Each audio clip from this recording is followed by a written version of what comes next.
What is it? He's kind of like Jordan. Like Michael Jordan? No, Jordan as in that sidemen guy. The one that looks like you. Oh, bro, I thought you meant Michael Jordan. I'm thinking. I mean, I don't know his maybe last he's the name. Michael Jordan of podcasting. don't know his last name. It's like Jordan B. Yeah, that bloke. Yeah. Also, if you're listening, because I got him on LinkedIn, I did invite him onto the podcast. Didn't get a reply. He literally goes to me, but it's fine. We'll clip this just to send to him. So, literally, I'll tag him on LinkedIn. Probably on LinkedIn for he's probably on LinkedIn. Yeah, for back experience of the audio listeners and kind of everyone watching as well, Jordan is basically the sidemen's manager. I think Colin and Samir did an interview with him, and he's helped them. Jordan's helped sidemen build side eats or whatever it's called. What's it? Sides. Sides. And he's helped them launch their vodka and those kind of things. So yeah, he's helped them in many business aspects, and he's been working them for the past few years. I think for maybe 5-6 years or something. But yeah, my sister actually went on a call with him, which was interesting. Do us a quick favor, guys. Hit the follow, subscribe button.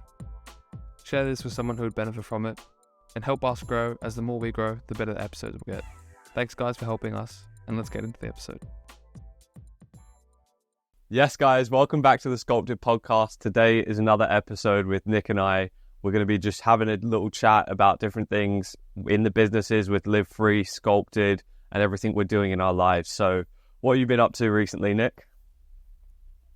Well, Liam, I've probably been up to some pretty boring stuff compared to yourself. I think that you've done a little bit more crazy things in this past week. But for me, it's basically just been working, running, working, and running. So nothing crazy, but yeah. What about you, Liam? I think you've had a pretty hectic few weeks. Yeah, I mean, as you can see, I'm back in the UK now. I mean, maybe not see it from this, but on my socials, you might have seen it as well. Back in the UK, got back on Thursday. Took me about 2-3 days to get back. Flew from Perth to Dubai, then Dubai to Glasgow, and then Glasgow to Luton. But yeah, I mean, I was lucky to even get out of Dubai. I was in the air circling before we even landed for about 2.5, how long was the delay? 3 hours. So the delay, I was in the air. So it was the first flight was like 11 hours, I think. And then we were in the air as we were about to land, like 40 minutes out from landing. We were in the air just circling for about an extra hour and a half, 2 hours. And then we landed like 20 minutes after that. And then following that, I was delayed at the airport. So I'm running to the gate thinking, I'm going to miss my gate. Like, I'm going to miss it because the flight's at 7:50 and we didn't get there till, I think it was like 9:50. So then it was delayed till like 10. So I was running. We got there at like 9:50. The gate was then delayed for another 15 minutes. So I was running, got there at 10:15, sprinted to the gate, and then I realised everyone's just sitting outside because it's been delayed for the past 3 hours anyway. So then they just kept getting delayed. And luckily, we ended up getting on the flight at like 11:30, and then took off, which was like, if you've seen Dubai, we'll put up some videos now, but Dubai is absolutely flooded at the moment. Like parking lots fully flooded, like cars covered in water, everything. Fresh Lamborghinis, it's horrendous there. So yeah, like I was lucky to get out of Dubai, to be fair. Like I didn't realize that until I actually left, and saw like when we were flying in, I looked out the window and you can see like the roads covered in like water and stuff. It actually looks crazy. Yeah. So then got into Glasgow, then was in Glasgow airport waiting for 3-4 hours, and luckily, I mean, my bag got delayed. Well, I still don't have it now, 5 days later, so it's probably still floating in Dubai airport, floating around in the water. Floating is crazy, bro. It's chilling there. Oh my gosh, surfing a few waves from it. Yeah, I mean, I just went straight to, because I spoke to the guy at the counter and he's like, oh, you can claim up to like £150 give or take. So I went straight to JD Sports, bought like new trainers shirt and whatever it was, like Calvin Klein's, because like I didn't have any clothes as well. I have no clothes now, really. Yeah, I have a little bit, but I'm back home now, which is good. Still a bit jet lagged, up at like 4 or 5 but it allows me more time to work on Live Free with the stuff Nick and I are doing. So, yeah. Sure. Yeah. But I mean, we've both been doing it the past kind of 2-3 days, just building out our Notion pages as well, making sure we have systems in place, which we can go over. Our Notion pages, which we can. Good. Yeah, we can kind of go over what we do with our Notion and how we are trying to set up. Set up like management systems so we can go forward and not have to focus on those things. Processes. We can just add into them each. Yeah. We can have little processes in each week and each month where we just add in, and we don't need to change massive things and take time out. We're just taking about 2-3 days out now to do that, get it all set up, and then we can go forward and kind of advance to where we want to be. So with your Notion, Nick, what have you been working on? So my Notion's been pretty hectic. For context, guys, I caught up with Liam before he flew out on Monday, this week. So 6 days ago, pretty much. And we were basically brainstorming things that he could do whilst he's on the plane, so that we can complement each other better in business, right? So he does something really well, I do something really well, and we kind of cover each other's blind spots. So I always was okay at Notion, but I didn't really. I kind of obsessed over it, but not the detail, and I kind of wanted Liam to do that, because I think it's a really easy thing to do. So we kind of talked about a few other things as well, but the Notion was a really cool thing. And Liam, I think, got addicted to Notion. Then I saw what Liam was doing with Notion, and that got me even more addicted. So I spent about 3 days this week working on the Sculpted app Notion, the Sculpted podcast Notion, another Notion that we won't speak about. And then we're gonna work our way through the Live Free Notion as well. So revealed in 2 years' time. when we sell it for £1 million. When we sell it for £1 million. We've made jokes about this before. Clip that in 2 years. Factual. We want it to be. There's this thing that Liam and I. I'm not even gonna say. There's this thing with Liam and I, and we want it to.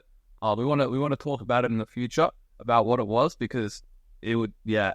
It's just so random, and it's so, it's funny. But we won't give too much away.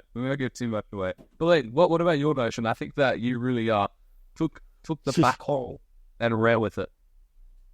Yeah, I've used it slightly before. Like Nick invited me onto his Notion pages and things we've been collaborating on, just like slightly inputting. But I've never really understood how to do it. And yesterday I spent like an hour and a half on a tutorial on YouTube, following it, how to like build out this financial tracker. So I had this financial tracker set up.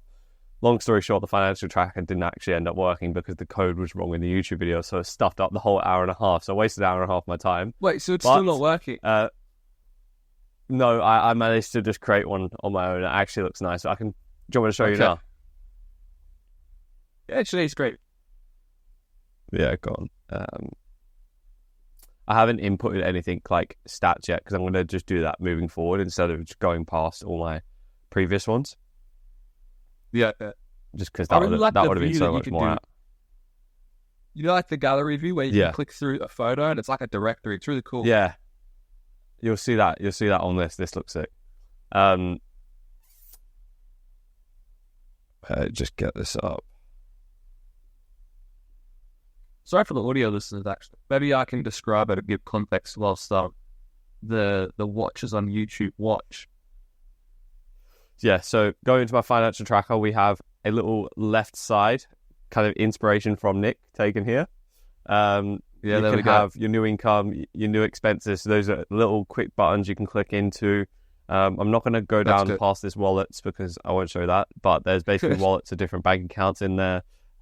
Expenses, incomes, bank accounts, subscriptions. So you can have these navigations in here. So if I go into, let's say, subscriptions, it'll pop up with my subscriptions each month. So Notion, those kind of things. Monzo, like my business account, you got to pay a subscription for. Nick will blur those prices, but anyway. So yeah, I can just go into here, add in little see my last month's expenses and incomes and total profits right side by side each other. Need to change this from dollars to pounds. But yeah, and then I can add each month in here. So once that's done, I go in here and then I can change this from this month to last month, and it puts it back in the last month's column. So that slides across, and then I can add my new month. And yeah, add all my incomes and expenses, and yeah, that's pretty much it. Yeah, it's a very, very tidy organizational. I think that additionally, it's just nice to kind of portray your life in something that just is visually represented nice. Like when I've done mine, I have like, I'm obsessed with mine now. It's like I think Liam and I are actually pretty competitive. And I'm not saying that I'm competing against Liam for this, but I saw him do it and I'm like, oh, he's going better than me. I want to make sure that I That's can what continue it to be good drives at us it. though. I just realised Exactly. I scrolled down a bit there me. on my. I scrolled down a bit on there, and I put an extra 2 zeros on one Yeah. of the accounts. I didn't realise. We'll get rid of this part, and then we'll actually make an island blur that part. We'll just make it look like you got money. Yeah, 5 mil. That's just what we're on. Is that actually what the 3 0 more would be? No. Oh, No, I had 2 zeros on there. That's though. 50 grand. If I had 2 more, it would have been like, Okay. I think it would have been like 1.7 mil or something. Okay, that's money, bro. That's mud. Well, maybe that's what we can get from the Notion. You know, we can actually Notion sponsor us. Literally sponsor us. If Notion. That's what I was thinking about the other day. Yeah, Bro. we could. Oh, actually, you were thinking about that. The Notion templates, right? Yeah, like the sponsorship app, because I was looking at that in regards to my Instagram. I was thinking, maybe I could get like a sponsorship for Notion for my Instagram, and then maybe could lead into the Sculpted podcast, Live Free as well, because Live Free tracking the Notion education within Live Free templates, little things. Oh, bro, there's so much potential. Yeah, that's what I mean. That's good. But what else was I learning on the plane? Learning about CRMs, so the business, little different customer relationship management tools, so HubSpot, Salesforce, different things like that. Zapier is another one, isn't it? There's a few different ones out there. And just kind of learning about that equity in regards to business for startups, and especially software startups. Yeah, Live Free. It's a bit, it's going to be a hard one, getting investment. But as Nick's seen with obviously Sculpted app, it's not too much of a process. You just got to hop on a lot of calls, test and try things, see what works, see what doesn't. And yeah, it's, what else was I learning? Oh, about short form and long form kind of storytelling. Just quickly, bro. Yeah. What I was going to say with the investment side is, you remember that analogy that I said the other day when you cut me off and you said, nah, that doesn't work. And I said, just let me land. Where it's about the garden, and you got like the worms, and you got like the butterflies and whatnot. You want to attract the butterflies and the worms. I think that in the investment world as well is also quite good, because like for the Sculpted app, I had people who have probably viewed this podcast and then reached out to me. And I'm not saying that my podcast is massive, because it's not. I mean, Liam and I are trying to grow it right now, but even, with the few hundred people who listen, I was really lucky enough to get someone who listened and saw what I was doing and saw what we were doing and reached out for me for the Sculpted app. And I didn't try and find them. He found me, and he was someone who has had so much experience in the marketing world. And that's the type of thing that we want to do with investors as well. Right? They should come to us. That's the best case scenario. Yeah. No, I agree. I think we don't want to work with someone that eventually doesn't want to work with us as well. If they're just in it because they see us like skyrocketing to the moon, and they don't like by ourselves, and they don't want to put any advice, they just want to be basically kind of an angel investor, where they're not actually, angel investor is the right term, right? Where they just give you money and they don't help. So that's called a silent investor.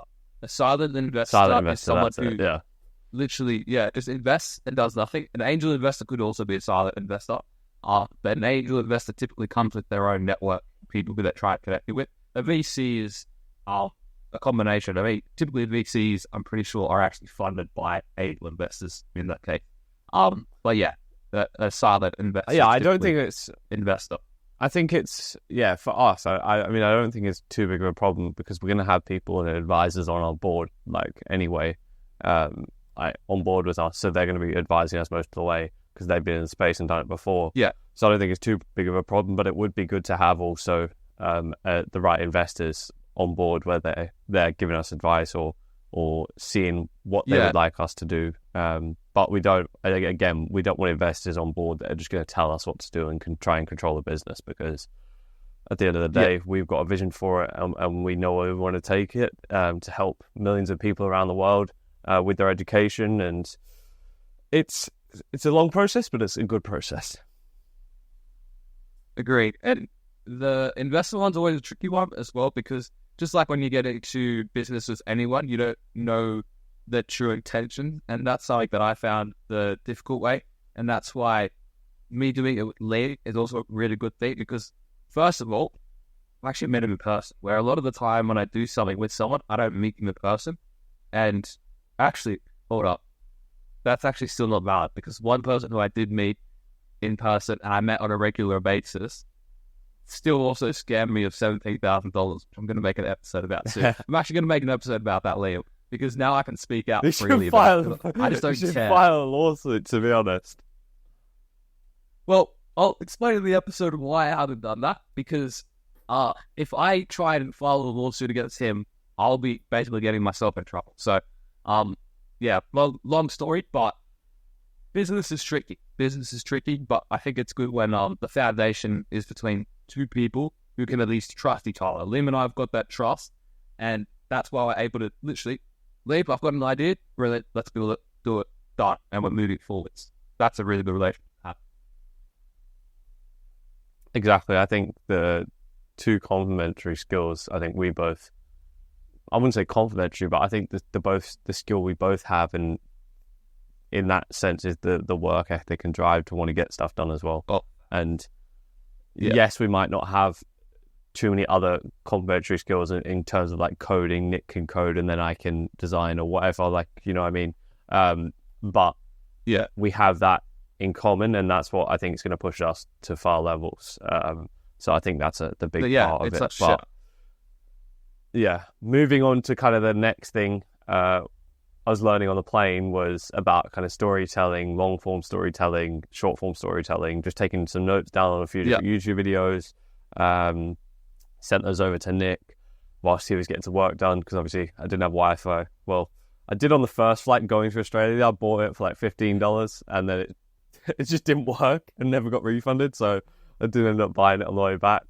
But yeah, that was good. I mean, I've seen a payoff from that, to be honest. I've seen a big payoff of that storytelling, because I posted a video 2 days ago, sent it to Nick. I was like, surely this does well. Like, it was, so for the audio listeners, we can have a little break. We'll put it on the screen for the audio listeners as well. Here's a little 15-second break. You can listen to it, watch it, and let us know what you think. One of the worst things about being a private chef for a footballer and a food content creator is that he's always hungry. So I'm always having to make him these delicious meals. And today he asked me to make these fried granola balls. So I just thought it would taste good with some vanilla Greek yogurt and some blueberries with a bit of peanut butter. And he doesn't even offer me any, but here's him stuffing his face with these granola balls. And I just wanted to eat them so bad.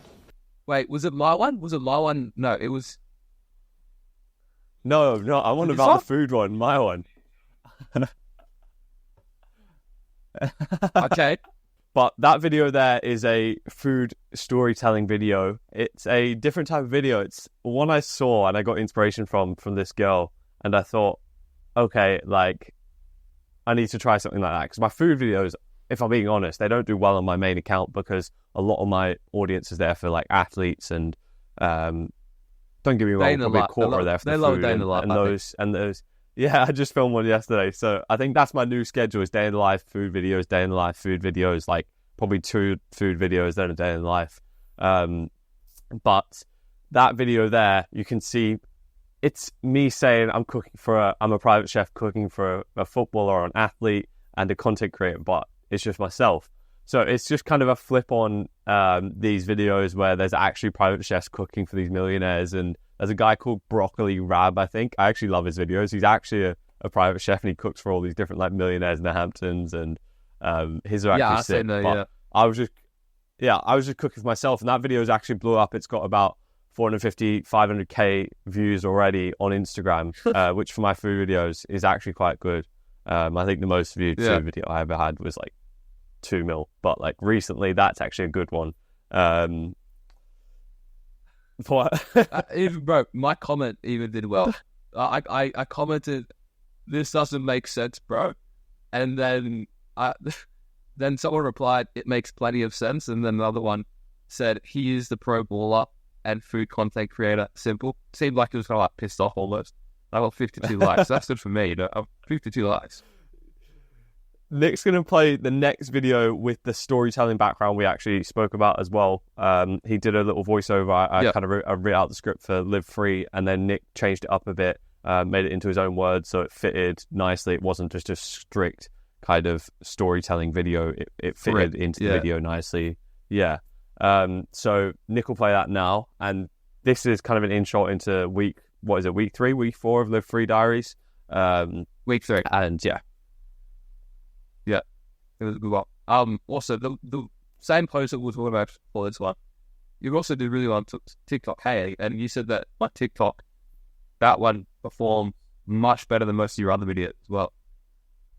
Yeah, TikTok did well as well. I mean, it's doing better on Instagram at the moment, which is weird. I mean, maybe because it pushes it to a more of an audience, your initial audience probably first of 200k, whereas I only have 100k on, obviously, TikTok. So it's probably because it pushes that, and then it's obviously doubled because it's been pushed to everyone else after that. But yeah, the week 3, I think it's probably one of our best videos of the week series for Live Free Diaries on Instagram so far, and TikTok and YouTube Shorts.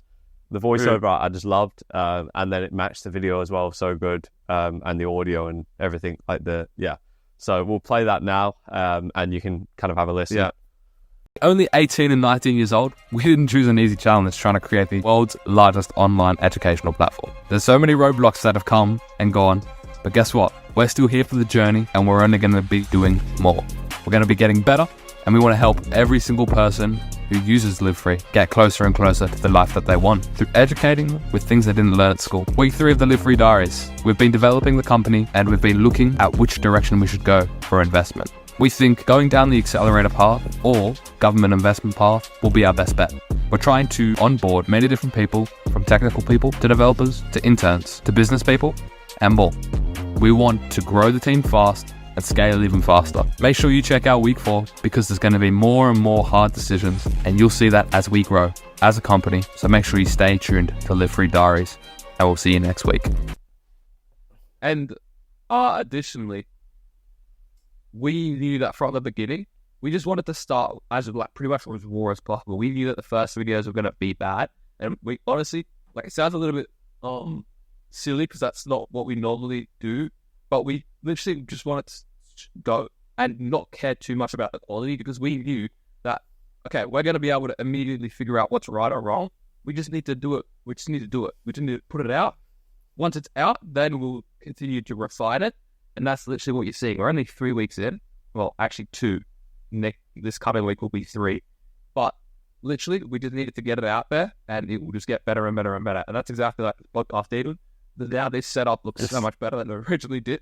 And even when I first made this background, Let's talk about that. How long did that take you?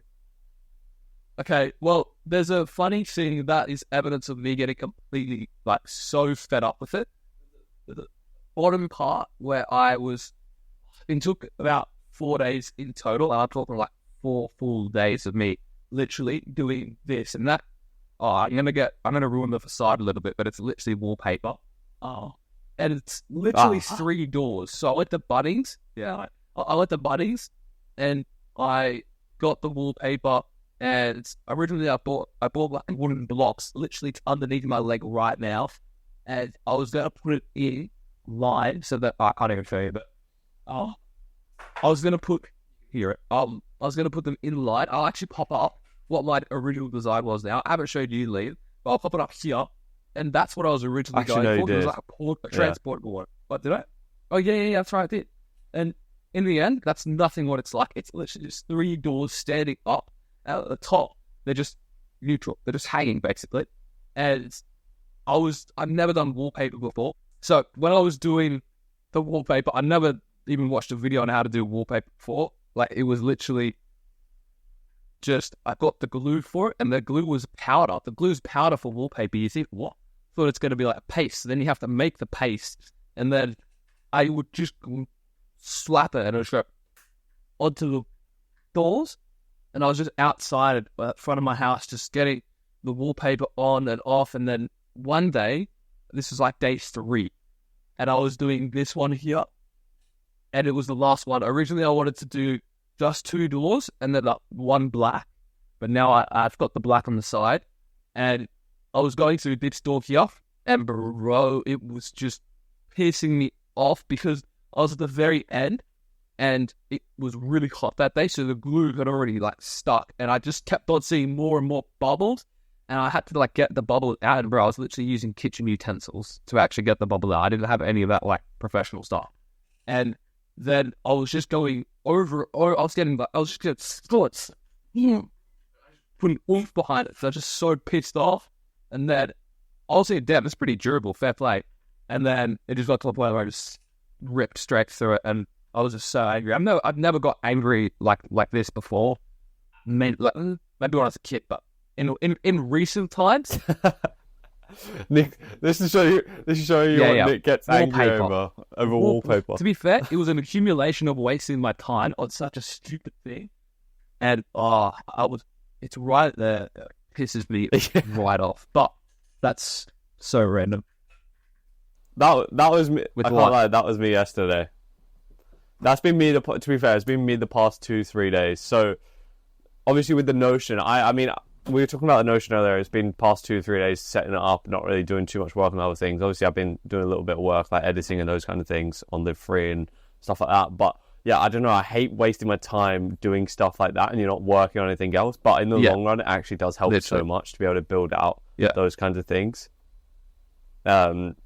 I'd have the system in place because they do help you over the long run with tracking not only finance, but tracking your goals, tracking your targets, then building out all the revenue systems and all the CRM systems and all the databases we want for Live Free, for the thing we can't tell you about, for everything else. So yeah, that's been good. I'm glad I've got that out the way now and I can just track it as I go on. And then also yesterday, like, bro, okay, so I've been looking at houses, yeah?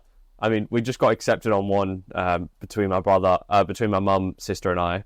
We just got accepted on a house, and hopefully we'll be moving that in the next 1 to 2 months, just depending on solicitors and stuff, whether it goes fully through. It's not done until it's done, it's not until you have the keys. But yeah, I was looking at my own kind of investment property yesterday, and bro, like the prices for what they are over here, it's just a joke because I can get such a good, like, I was trying to look at properties in Perth when I was there because I was thinking, even if I don't stay here, the market there to rent it out, and I mean, not a house, I'm not that rich yet, but like a flat in Perth, bro, they were going for like $300,000-$400,000, which is like £200,000. Like, that is good for like a 1-bedroom, kind of 2-bedroom flat in a complex with like a little gym and a pool and stuff.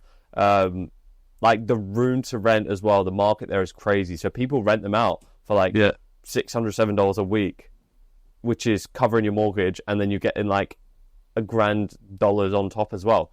So yeah, I was thinking about that, but then I couldn't get a loan. So when I was there, I couldn't get a loan because my freelance work that I do, obviously over here for that podcast I was telling you about, I don't obviously get it's not invoiced, a salary, so I have to invoice them. So I don't get like a pay slip or anything. I have to invoice them, so it's not a salary. And then it's also you have to show the past 2 years of your taxes. I don't have 2 years of taxes. I'm still currently working in the progress of I'm still working in the process of speaking with my accountant and an accountant at the moment to get my taxes and stuff done so I can get reports on that.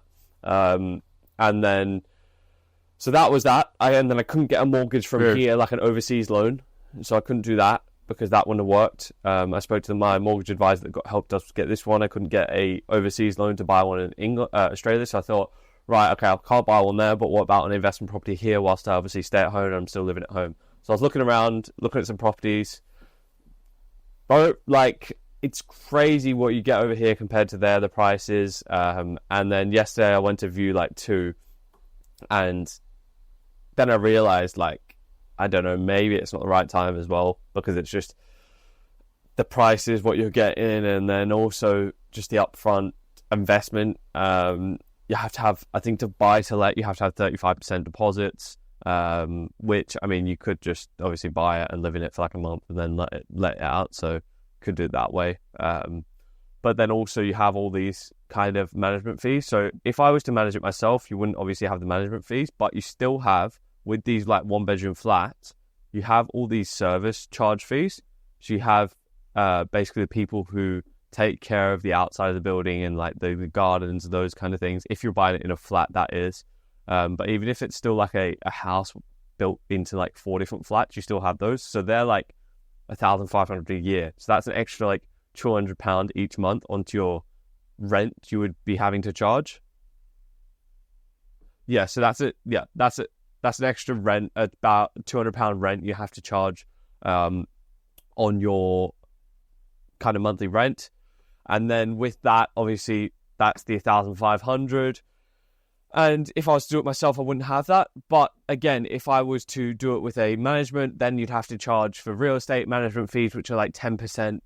So it's a lot of money to have that and to buy an investment property, which is kind of a bit annoying in that place. But then also with the kind of buying stage, I was just looking and just getting kind of fed up with it. To be honest, it was just a bit like, it's such a waste of my time. Like, I've spent 4 hours out of my day here looking at places, and then Right, this is just a question out of like ignorance. My understanding of like real estate and properties is that that's typically something that people do once they've got a lot of money to like spend and kind of put their wealth in somewhere that's typically more of a reliable place rather than like to actually make money off. Unless maybe actually, yeah. See, the way that you're doing it is it to make constant recurring. yeah. So what I would, so if I was to obviously get one right now, I would be only breaking even. I'm not expecting profit. Maybe I'm even £200 each month paying into it. But if you think about it, I'm living at home already. So why can't I? Obviously, I have that other one I'm going into hopefully over the next few months. But why can't I get this property? Someone's paying my mortgage off with the property each month, or maybe they're paying like I've got paid £200 each because the rent's slightly less in that area depending on where it is.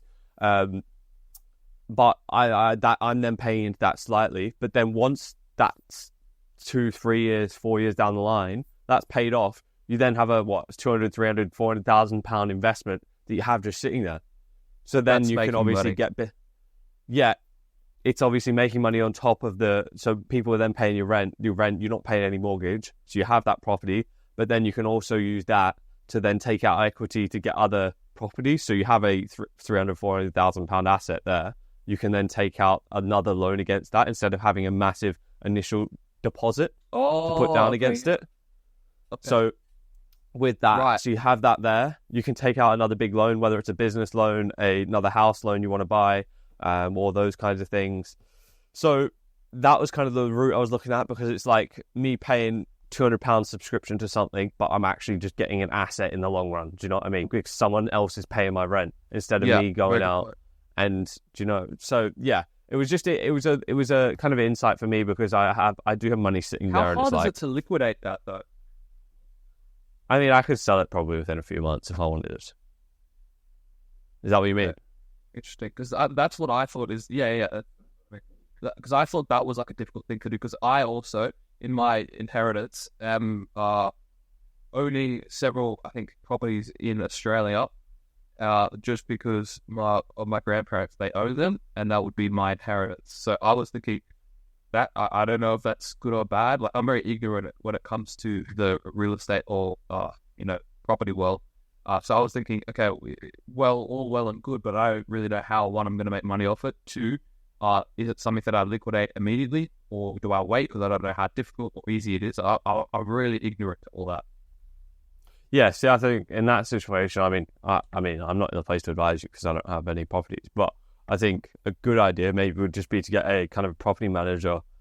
They take kind of 10% or 15% or whatever it is in the Australia. I don't know the percentages there, right. but I was speaking to the guy yesterday that runs all the apartment blocks, and he was saying like property managers here usually take about anywhere from 7 to 10%, and they manage the properties for you.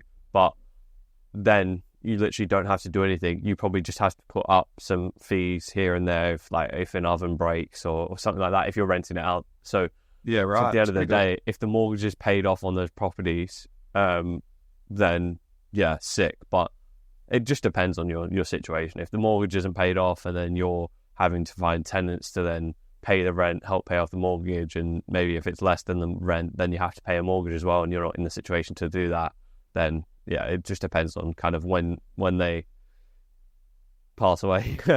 But yeah. Tizzle, bro. Yeah, fair. Okay. Well, yeah, that's an interesting one. That's probably when we try and get Graham Stephan on the podcast, I think, rather than, Yes. Actually, yes. you do know stuff, but we need Graham Stephan, definitely bro. would help. I've been watching his videos for the past like 5-6 years. I love Graham Stephan. yeah. Actually, so I recently sent Lawrence McKenna a message. I think I told you about how I've got Lawrence McKenna on LinkedIn. Sent him a message this morning just asking him for some advice on the podcast. Well, how can we scale it and take it to the next level? That's what I asked him.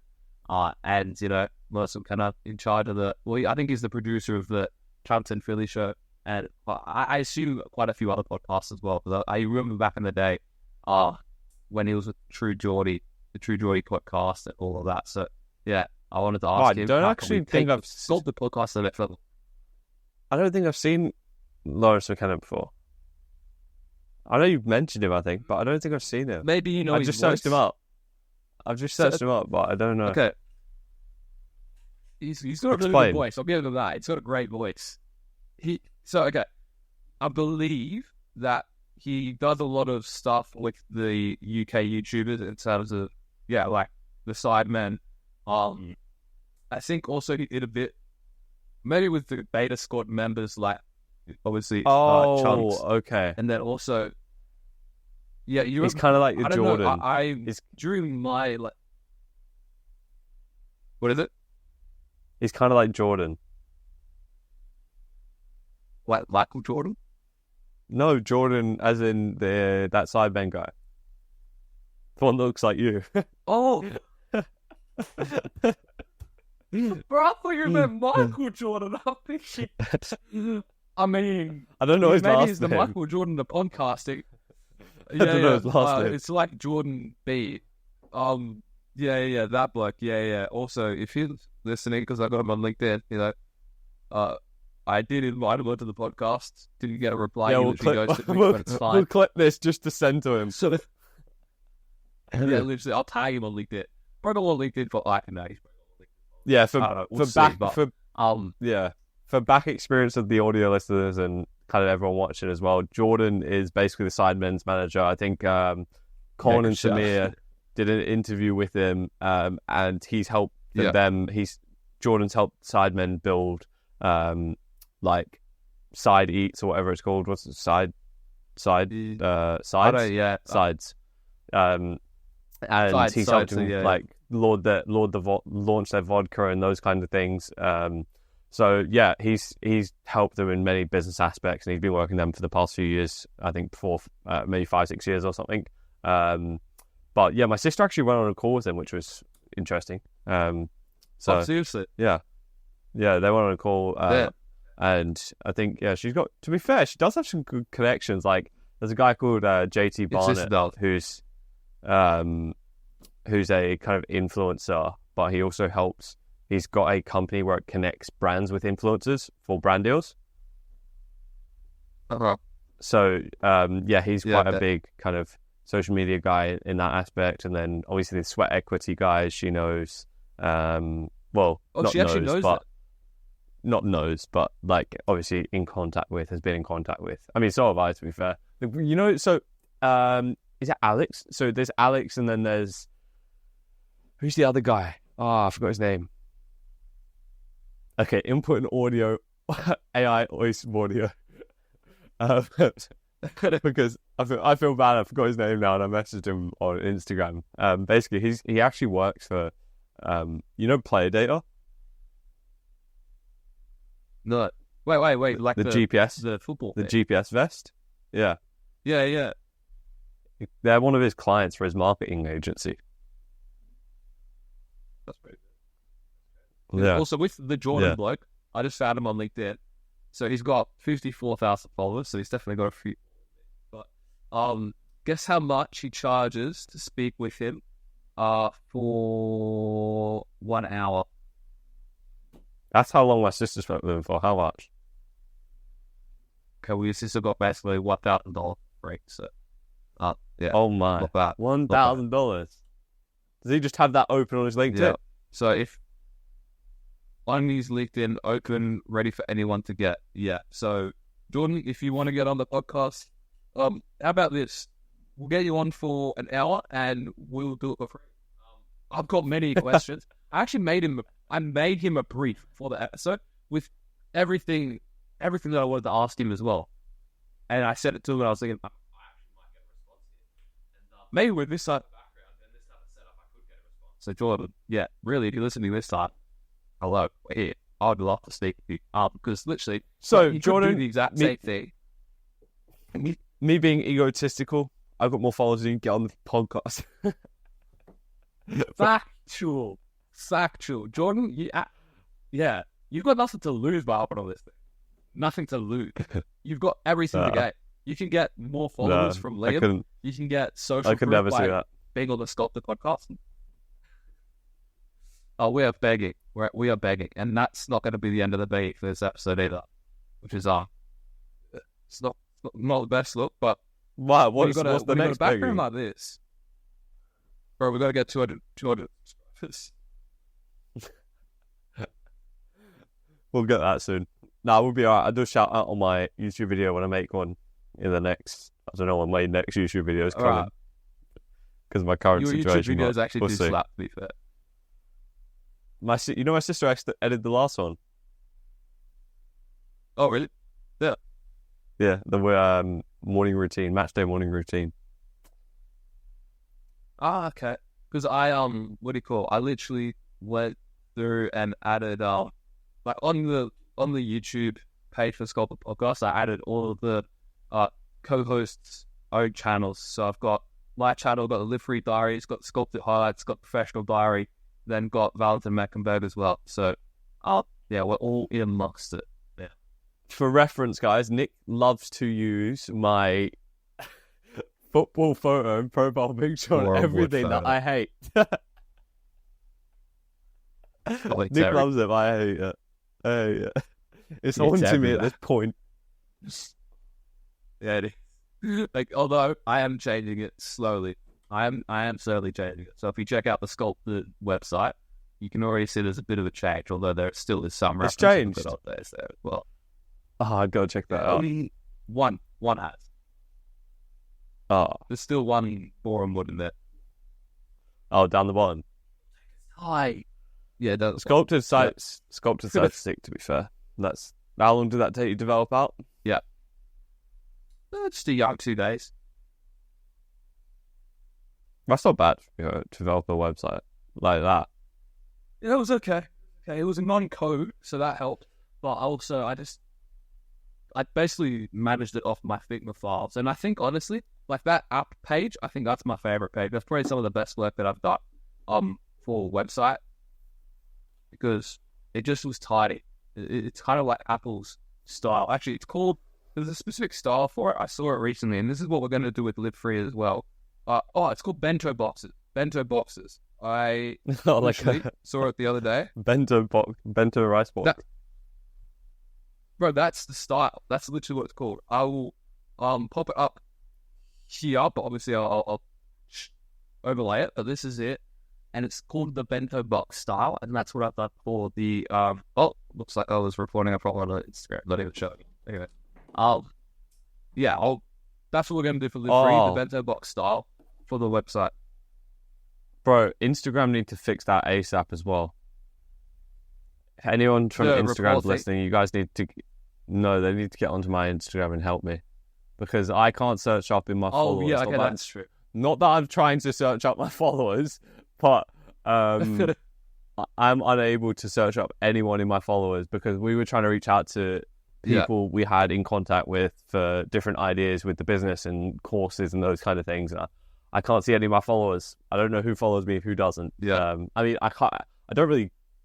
That's a bad thing I probably don't do enough as well, is check like my story viewers, how many views I get, likes, comments. I don't really do that a whole lot. Like, I mean, I see that as a good thing just because as soon as you excuse yourself to go on Instagram constantly, you're just going to get stuck in that loop. Like, it's a kind of a good thing that you dissociate. So I don't hate it, but I also understand why it's also... I do.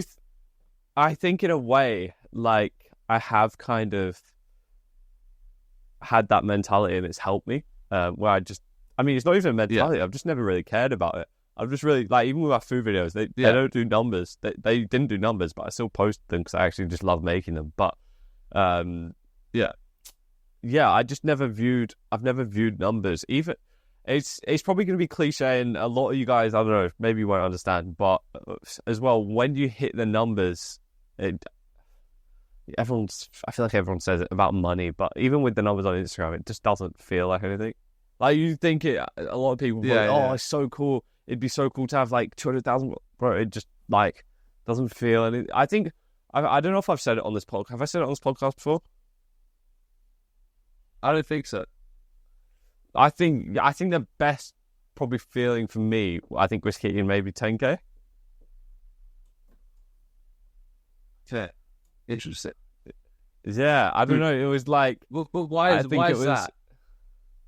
I think maybe it was because it changed from like 4 numbers to like K. Maybe that was just a mental thing. Yeah.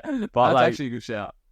I don't know. It was like 1,000 was quite cool, but it's like it's still small. Then like I nearly have 1,000 on my personal account. But then once I hit like 10K, it was like, okay, right, like there's actually a decent amount of following here. But then once you, I think it's probably the mindset into it when it just doesn't make it feel like anything. It's probably because you put in so much work and effort into it every single day.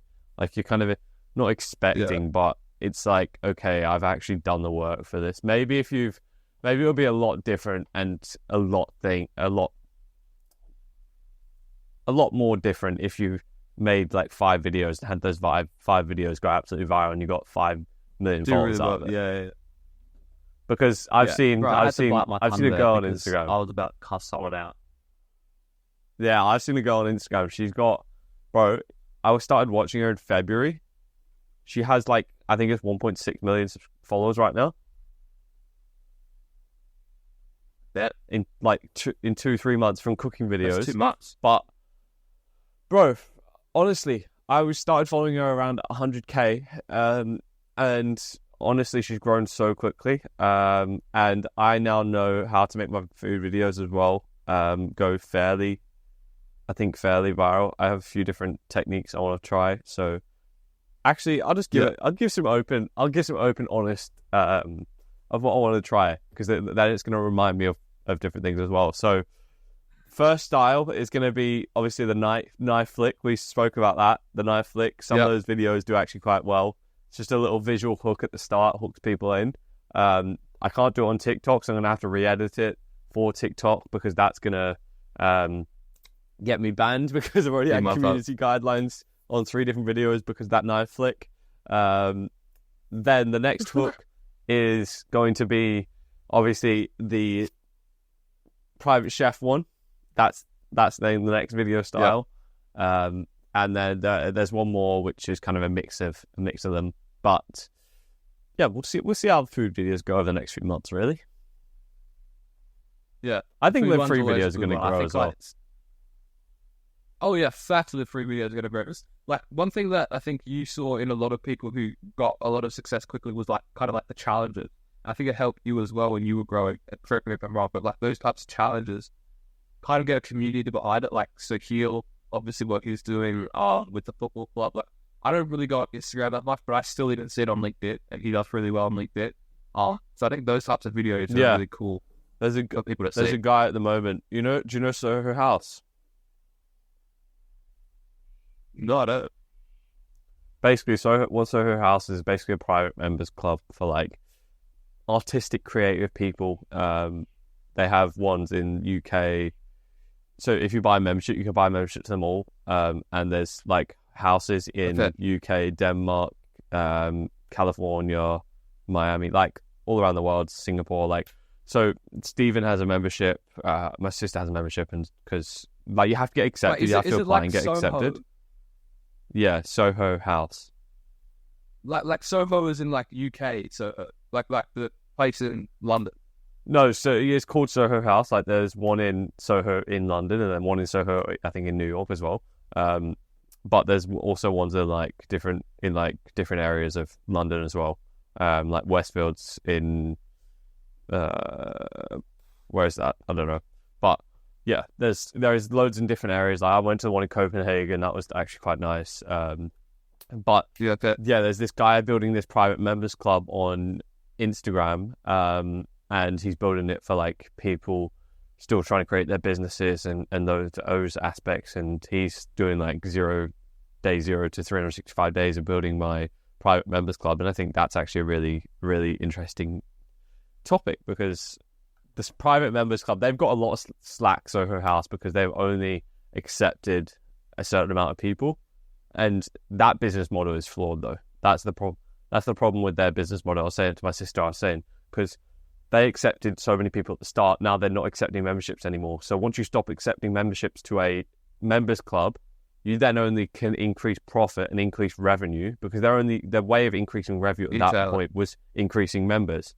But you can only now increase revenue by either increasing prices of the food and stuff, in the restaurants, or maybe like gym memberships. The gym memberships included. So yeah, you can only increase it internally. So that's just going to piss off members and things like that. So they're kind of, I don't know. I don't think that business model is quite great, but what am I to say? Yeah, interesting. Well, yeah, that is really interesting. I think that a lot of those types of exclusive clubs is all about the facade. But I think that like they're trying to like trace something that they may not be yet, or maybe they are quite that thing. But I think that a lot of it is about facade. Like, it feels to be really ugly. But Chris and others like they're going to have a really, really tough time to actually get people involved in it. It's all about the perspective, the luxury that they portray. I do think it's a good help, but yeah, I think it's a good networking space. If you want to network, yeah, it is. Like they have events on and stuff for networking, like DJs, like different event nights and stuff like that. But do you know what else is like a really good networking thing? Yeah, would I pay $2,000 a year? Or like 1.5 a year to go. Yes, you get access to a gym and stuff. Grove is really good for networking. What's that? I won't go into detail because that actually might get the video demonetized. Is that in Germany? No, it's I think it's like in LA or something, and it's kind of crazy. But back to the networking thing. You can probably get cheaper things for better networks and whatnot, like LinkedIn. But yeah, that was just a random one that I felt like I had to say something about it. I actually am going to a networking kind of thing on Saturday, which will be interesting. We're filming this on Sunday, so next Saturday. So we'll see how that goes in the next episode. I'll give you guys an update on that. It's like a networking individual between kind of like-minded younger people on that journey to success. Guy running it is... How did you find out doing about like 5... So the guy running it, I saw him on Instagram. He basically did a video with like Iman Gadji, because he met him at like the Gadji pop-up store for like the blue eye blockers. And then he has a social media marketing agency helping like construction businesses. And now he does that, but then he also has like a networking Telegram group where people just kind of connect and post in there what they're doing if other people need help and kind of their journey as well. So yeah, connected with him. Sounds like a really nice guy, but I've only known him. I've only been on really a few calls and texting on Instagram, so I don't know him as such. But it'll be good to kind of get to know them. Yeah. See what happens from it. If nothing happens, nothing happens. But it's just just good to get to know people in the space and other spaces under other industries as well, because you never know what you need and you never know who could help and how you could help them. Right, 100%. Well, that's what our main focus is now, right? So we're working smarter and harder. I think that's something that I always want to try and work on. It kind of what Liam, I think maybe Liam, you said in the last episode, it's who, not how. I think right now we do have to do a lot of the how ourselves, but we will want to get to a point where we can do the who, not how. And I'd say that for our age, we're probably higher than most people in terms of being able to get the who. But that being said, we still do have to do a lot of the how. Like for the website, for example, no one can do it for me unless I pay them. I don't have money to pay them, therefore I have to do it. But also, when I get to the point where I can pay them, that I have the money, do it. It doesn't matter to me. I just need it done, and that's where you can start doing the who, not how. Would you? So with websites and stuff, then would you pay someone, or would you have them internally to do it? Because websites are a different one. Obviously, you have the back end code of things, and if you need to change something, then you don't know how to do it, so you have to go pay someone again. So would you onboard someone or have someone on board in the business to do that? I don't know. What's your thoughts? Then, are you talking about like Live Free specifically, or are you talking about a one-off kind of website? Because there's a sustainable way. I mean, Live Free. Let's say we were Live Free 2 years down the line, and we need another website doing. Because obviously at this stage, probably just pay someone, and like if we had the money, just pay someone and kind of create it for us. Like we don't need you on board. But if we're 2 years down the line and we need someone and those kind of things, what do you think? I don't think that we need to get our feet wet in the development side. We'd probably just leave that up to a CTO to kind of do his thing on. And for him, it's probably he just gets someone to do it for him. Maybe he does a bit of touching up here and there, but I think also possibly there could be processes to make it more sustainable. Like if you get a framework that you can just do with non-code, like for example, you could have a dashboard on your computer where it's just drag and drop elements. So for example, if we wanted to do video hosting, we have a course that's video hosting, and then we also have the coursework inside of it. Maybe we have the framework where we just edit questions and we edit the variables, and all we need to do is actually just upload the video. And then from there, whenever we need to add the coding to the backend, it's actually just more of a sustainable drag and drop thing or edit thing rather than actually redeveloping the whole thing. I think that, and that's, I don't know if that's actually how you do it. I think that's my overall understanding of how that kind of sustainable development works, if that makes sense. Yeah, no, that makes sense, to be fair. I mean, okay, so wrapping up the kind of episode and things then, the last question I have for the viewers, if they've made it this far in the episode, would be, we spoke about this, Nick and I mentioned it to him the other day, and it would be, if there was like one or two things that you wish you learned in school, or you didn't learn in school, what would they be? What would those things be? So if you're watching this on YouTube, comment them below. If you're watching it on Spotify, give us a DM on Instagram, Live Free Diaries, or comment it on YouTube. What would be the one thing you wish you learned at school that you didn't learn and you want to know now? That is our question to you to end off this episode. And Nick, you got anything else you want to say, or should we wrap it up? I think that's it, bro. I think if you guys can get back to us, we'd love to know. We want to hear what your thoughts are. Obviously, Liam and I, we bounce our thoughts back and forth to each other. Although it's good to hear what you guys think, because you know there's a younger generation who might be listening to this, even though we're quite young ourselves. But we'd love to hear what your thoughts are. And with that, let's get to 200 subscribers on this podcast. Join the Patreon. Follow us on Instagram. Follow Liam, the food, his normal personal as well, and then also his main, where he has the most followers. He's got 3 big channels or Instagram that he's got, so make sure you follow all 3 of them. Follow me if you feel like it. You don't have to though. Follow the Sculpted podcast, follow the Live Free Diaries, follow the Sculpted app. We're doing bits, guys. Liam and I are all in now, and we hope to grow everything that we're doing. We want to be sharing, learning, and developing you guys as well. So thank you for listening to this one, and we'll catch you in the next podcast. Peace out.